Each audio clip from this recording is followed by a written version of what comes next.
देश के उप प्रधानमंत्री ताऊ देवीलाल के पुत्र आदित्य चौटाला को अब बीजेपी सरकार में बड़ी एंट्री मिली है, जो कि लोकसभा चुनाव के कुछ ही घंटे पहले उन्हें हरियाणा के सहकारी कृषि ग्रामीण विकास बैंक का चेयरमैन नियुक्त किया गया है।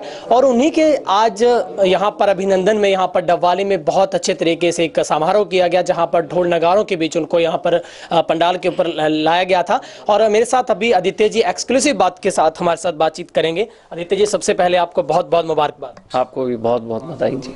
आदित्य जी, बहुत बड़ी एंट्री है और बड़ी जिम्मेदारी आपको उस पलों में मिली है जहां पर एक परीक्षा भी है आपके सबके लिए, कैसे देखते हैं आप? निश्चित तौर पे मैं धन्यवाद करूंगा सीएम साहब का कि उन्होंने मुझ पर भरोसा जताया और मुझे इतनी बड़ी जिम्मेदारी दी है जो किसानों के संबंधित, ये जो चेयरमैनशिप है टोटल किसानों के संबंधित है।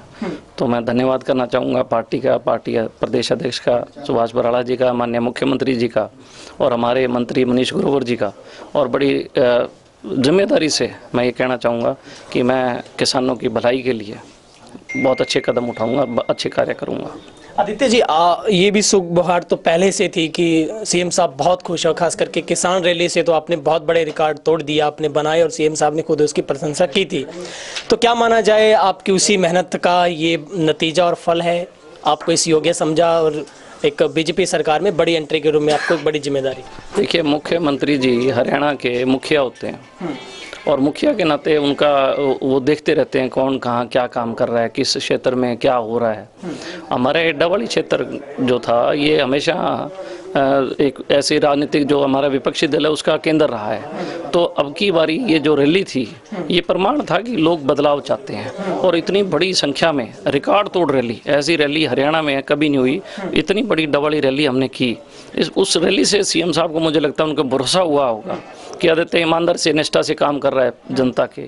और राजनीतिक क्षेत्र में देखिए मेरा परिवार भी है, एक पॉलिटिकल पार्टी थी, अब उसके 2 हिस्से हो गए हैं। आप एक चीज़ सोचो कि वो किस चीज़ की लड़ाई लड़ रहे हैं? वो लड़ाई लड़ रहे हैं मुख्यमंत्री की। अरे भाई, मुख्यमंत्री आप खेल रहे हो क्या? मुख्यमंत्री इतना छोटा होता है कि आप एक बच्चों की लड़ाई लड़ते हो? अभी सीएम कौन? आप जनता के काम करो। मेरे दादा चौधरी देवीलाल ने 60 साल लोगों की सेवा की थी और उसके बाद लोगों ने भरोसा जताया था। मैं लोगों की सेवा कर रहा हूँ, हमारी सरकार लोगों की सेवा कर रही है, लोगों का हमारी सरकार पे भरोसा है और हमारी सरकार पे भरोसा, हमारी सरकार के मुखिया को हम पे भरोसा है। और उस भरोसे के तहत मुझे आज ये जिम्मेदारी दी है और मैं इस जिम्मेदारी को बखूबी निभाऊंगा। और बड़ी एक चीज़ थी कि मुझे इस चीज़ का इल्म नहीं था कि मुझे ये दिया जाएगा। उस दिन तो मैं सत्ताखेड़ा की माइनर पे था किसानों के साथ। आपको इस बात का कोई पहले मैसेज था? आप तो पटरी थे सर। नहीं, मुझे कोई मैसेज नहीं था। मैं तो सत्ताखेड़ा की पटरी पे था और किसानों के बीच में था और हम तो देख रहे थे कि वो नहर सही तरीके से बन रही है कि नहीं बन रही, क्योंकि वो सीसी लाइनिंग हो रही थी 4 इंच। और मेरे फ़ोन भी उस दिन शायद मेरा ख़राब था, मिल नहीं पा रहा था, तो मुझे मैसेज मिला कि आप एक बारी बात करो। तो मैंने बात की और मुझे बुलाया गया कि आप आओ। मुझे नहीं इल्म था कि मेरे को ऐसी जिम्मेदारी लायक इन्होंने समझा है, देंगे, क्या करेंगे, मुझे इल्म नहीं था। मुझे खुशी है कि मेरी मेहनत को, मेरे परिश्रम को सरकार ने देखा है और मैं आगे भी मेहनत परिश्रम करूंगा। और ये डबवाली जो है, ये जो दबाव की राजनीति थी उसको हम दूर करने का काम करेंगे और निश्चित तौर पे हम डबवाली को कमल के फूल खिलाने का काम करेंगे। आदित्य जी, आपने खुद ही कहा कि किसानों के खजाने की चाबी अब आपके हाथ में आ गई है, तो कैसी प्लानिंग आपने तैयार की? क्योंकि ये तो पूरा किसानों से संबंधित बैंक है। कैसी योजनाएं जो आप चाहते हैं कि हालांकि समय बहुत कम है लेकिन फिर भी आप चाहते हैं कि कुछ एक तो उधार हो सकता है किसानों का, कुछ आप दे सकते हैं उनको जो बनता है इस योजना? देखिए, मैं ईमानदारी से राजनीति में आया हूँ, सिर्फ एक ही उद्देश्य लेके भी किसान और मजदूर को काम करना है। और जब भी किसान के संबंधित कोई आवाज़, कोई दिक्कत आई है, मैंने निश्चित तौर पर बेबाकी तौर पर आवाज़ बुलंद करने का काम किया है। अगर धरना लगा तो मैं उनके साथ था और हमने सरकार से किसानों का में अनेकों काम कराने का काम किया। उसके चाहे बीमा क्लेम हो, मुआवजा हो, हम सरकार से किसानों के लिए लेके आए।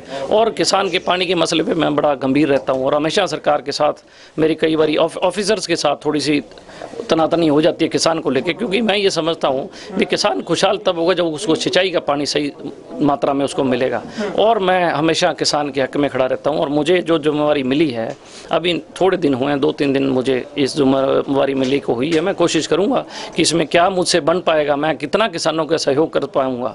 और मैंने आगे इससे पहले भी किसानों के हक में 2 कानून पास करवाने का काम किया था। एक तो जो अंडरग्राउंड पाइपलाइन है, राइट ऑफ वे, वो पास करवाया। दूसरा हमने किसान के लिए जो खाड़े थे वो 20 साल की कंडीशन हटा के एक हमने नई पॉलिसी 15 साल वाली भी किसान के हक में बनाने का काम किया। धीरे धीरे हम किसानों को और सहूलियत लेके आएंगे और उनको दिक्कत ना आए और वो तरक्की करें। उनको खुशहाल सरकार से हम चाहेंगे कि उनको और एक सिंगल विंडो बने, जिस एक सिंगल विंडो के तहत किसान को तमाम सुविधाएं एक ही खिड़की में मिल पाए। जिस तरीके से व्यापारियों के लिए सरकार ने सिंगल विंडो बना रखी है, हम चाहेंगे किसान एक जगह जाके अपनी तकलीफ बताए और उस एक जगह से ही किसान को कांटेक्ट रहे और वो सारी दिक्कतें जो है वो सिंगल विंडो पे आए, क्योंकि किसान दर दर की ठोकरें ना खाए। तो आगे मेरी प्लानिंग सिंगल विंडो की रहेगी। बहुत खुश आप। पहले तो ये चर्चा थी किसान रैली के बाद कि अब टिकट मिलेगा भाई, लेकिन अब कल से हवा बदल गई। अब ऐसा लग रहा है टिकट ले आए आदित्य जी, क्या? देखिए, वो तो पार्टी का फैसला है। पार्टी प्रदेश अध्यक्ष जो समझेंगे, मुख्यमंत्री जी समझेंगे कि आदित्य उपयोगी है तो आदित्य तैयार है। मैं सीएम नहीं लड़ाई लड़ रहा। हमारा मुख्यमंत्री आज भी मनोहर लाल खट्टर हैं और इलेक्शन के बाद भी हमारे मुख्यमंत्री श्री मनोहर लाल खट्टर होंगे। हमारी लड़ाई सीएम की नहीं, हमारी लड़ाई इलाके की तरक्की की लड़ाई है और जब तक हमारा इलाका तरक्की नहीं करेगा तब तक हम इस लड़ाई को जारी रखेंगे। लेकिन यहीं से तो अभी घोषणा हुई, अभी कुछ ही दिन पहले दिग्विजय यहाँ पे कह गई है कि यहीं से तो हरियाणा का जो भावी मुख्यमंत्री जेजेपी का वो लड़ेगा। तो ऐसे में अब टक्कर बीजेपी बनाम जेजेपी हो सकती है। देखिए, मैं एक ही बात आप लोगों के माध्यम से कहना चाहूँगा कि जो एक पार्टी की 2 पार्टी हुई है, ये किस बदौलत हुई है? मुख्यमंत्री की लड़ाई है। हरियाणा प्रदेश का मुख्यमंत्री एक ही बनता है जिसको जनता चाहती है और जनता ने मन में ठान लिया है कि हम अगली बार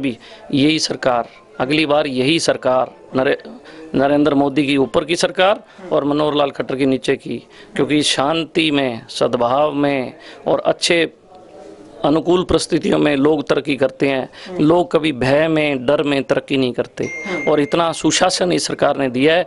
आम लोग, जनमानस इस चीज़ को समझता है और जनमानस की ये भावना है कि दोनों सरकार, ऊपर की और नीचे की, बीजेपी की दोबारा बननी चाहिए। आदित्य जी, आखिरी सवाल।